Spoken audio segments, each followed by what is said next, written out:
आप देख रहे हैं भारत की बात रजत अवस्थी के साथ इम्पैक्ट भारत टीवी पर।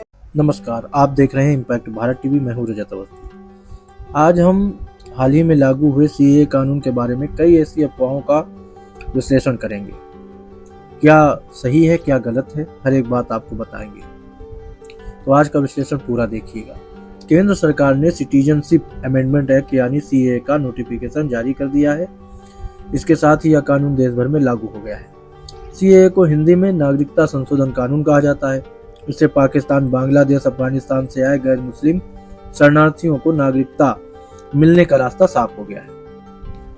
इसमें हमने आपको बताया था कि कैसे नागरिकता ली जा सकती है। इस संशोधन में क्या 3 बड़ी बातें हैं। तो पहली तो ये है कि 31 दिसंबर 2014 से पहले पाकिस्तान, अफगानिस्तान, बांग्लादेश से धार्मिक आधार पर प्रताड़ित होकर भारत आए हिंदू, सिख, बौद्ध, जैन, पारसी और ईसाई समुदाय के लोगों को नागरिकता दी जाएगी। इन 3 देशों के लोग ही नागरिकता के लिए आवेदन कर सकेंगे। दूसरी सबसे बड़ी बात जो है वो ये है, भारतीय नागरिकों से सीएए का कोई सरोकार नहीं है। संविधान के तहत भारतीयों को नागरिकता का अधिकार है। सीएए या कोई कानून इसे नहीं छीन सकता। जैसा कि कई पार्टियों के नेता इसमें अफवाह फैला रहे हैं कि इसमें ये हो जाएगा, वो हो जाएगा। ये सब चीजें बकवास हैं। कोई इसका असर भारत में रह रहे किसी भी व्यक्ति पर इस कानून का कोई असर नहीं पड़ेगा। तीसरी सबसे बड़ी बात, आवेदन ऑनलाइन करना होगा। आवेदक को बताना होगा कि वो भारत कब आए। पासपोर्ट या अन्य यात्रा दस्तावेज न होने पर भी आवेदन कर पाएंगे। इसके तहत भारत में रहने की अवधि 5 साल से अधिक रखी गई है। बाकी विदेशियों के लिए यह अवधि 11 साल से अधिक है। सीएए के ऑनलाइन पोर्टल को रजिस्ट्रेशन के लिए तैयार कर लिया गया है। केंद्रीय गृह मंत्रालय ने इसका ड्राई रन भी कर लिया है। सूत्रों के मुताबिक सीएए इन पड़ोसी देशों के उन शरणार्थियों की मदद करेगा जिनके पास दस्तावेज नहीं है। मंत्रालय को लंबी अवधि के वीजा के लिए सबसे ज्यादा आवेदन पाकिस्तान से मिले हैं। गृह मंत्री अमित शाह 2 महीनों में 2 बार कह चुके थे कि सीएए लोकसभा चुनाव से पहले लागू किया जाएगा। यह देश का कानून है, इसे कोई रोक नहीं सकता। संसद ने सीएए पर 11 दिसंबर 2019 को मोहर लगाई थी। हालांकि सरकार इस कानून को लागू करने के लिए नियम कायदे बनाने की समय सीमा 8 बार बढ़ा चुकी थी। पश्चिम बंगाल में बांग्लादेश से आए मथुआ समुदाय के हिंदू शरणार्थी काफी लंबे समय से नागरिकता की मांग कर रहे हैं। देश में इनकी आबादी 3 से 4 करोड़ है, जिसमें 2 करोड़ बंगाल में है। इन समुदाय का राज्य की 10 लोकसभा और 77 विधानसभा सीटों पर बड़ा सियासी प्रभाव भी है।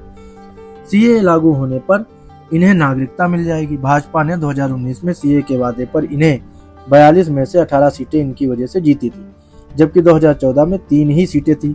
2021 के बंगाल चुनाव में भी भाजपा दूसरे नंबर पर आ गई थी। वहीं असम में भी 20 लाख से ज्यादा हिंदू बांग्लादेशी अवैध रूप से रह रहे हैं। 2019 में वहां के स्थानीय संगठन कृषक मुक्ति संग्राम कमेटी ने यह दावा किया था। असम की कुल 3.5 करोड़ की आबादी में ये लोग कई सीटों पर प्रभावी हैं। अब हम आपको इस कानून के कई बड़े प्रावधान बताएंगे।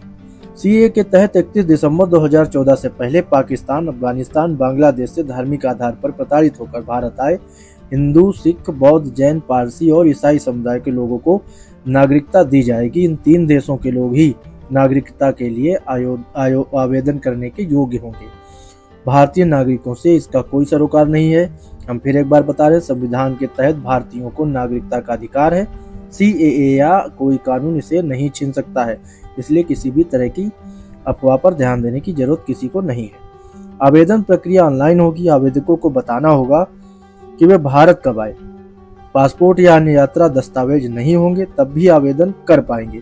इसके तहत भारत में रहने की अवधि 5 साल से अधिक रखी गई है अन्य विदेशियों के लिए, जबकि यह अवधि 11 साल से अधिक है। नागरिकता के लिए आने वाले आवेदनों की सेंट्रलाइज्ड सिस्टम से प्रोसेसिंग होगी। दस्तावेज की ऑनलाइन जांच और सुरक्षा एजेंसियों की क्लियरेंस के बाद नागरिकता प्रमाण पत्र जारी होगा। यह पूरी प्रक्रिया पासपोर्ट जारी करने के समान होगी। पाकिस्तान से आए लोगों को पाक उच्चायोग से नागरिकता त्याग प्रमाण पत्र लेना होता था। अब सरकार इसकी अनिवार्यता खत्म करने पर विचार कर रही है। सूत्रों की अगर माने तो सीएए अधिनियम में नागरिकता प्रमाण पत्र देने वाली कॉम्पिटेंट अथॉरिटी सक्षम प्राधिकरण का गठन नहीं होगा। अथॉरिटी का काम गृह मंत्रालय का फॉरेनर्स डिवीजन ही करेगा। राज्य और जिला स्तर पर अलग प्राधिकरण गठित किए जाएंगे। 2016 में नागरिकता संशोधन विधेयक यानी CAA पेश किया गया था। इसमें 1955 के कानून में कुछ बदलाव किया जाना था। ये बदलाव थे भारत के 3 मुस्लिम पड़ोसी देश यानी बांग्लादेश, पाकिस्तान और अफगानिस्तान से आए गैर मुस्लिम शरणार्थियों को नागरिकता देना। 12 अगस्त 2016 को इसे संयुक्त संसदीय कमेटी के पास भेजा गया। कमेटी ने 7 जनवरी 2019 को रिपोर्ट सौंपी थी। 11 दिसंबर 2019 को राज्यसभा में नागरिकता संशोधन विधेयक 2019 यानी CAB के पक्ष में 125 और खिलाफ में 99 वोट पड़े थे। 12 दिसंबर 2019 को इसे राष्ट्रपति की मंजूरी मिल गई।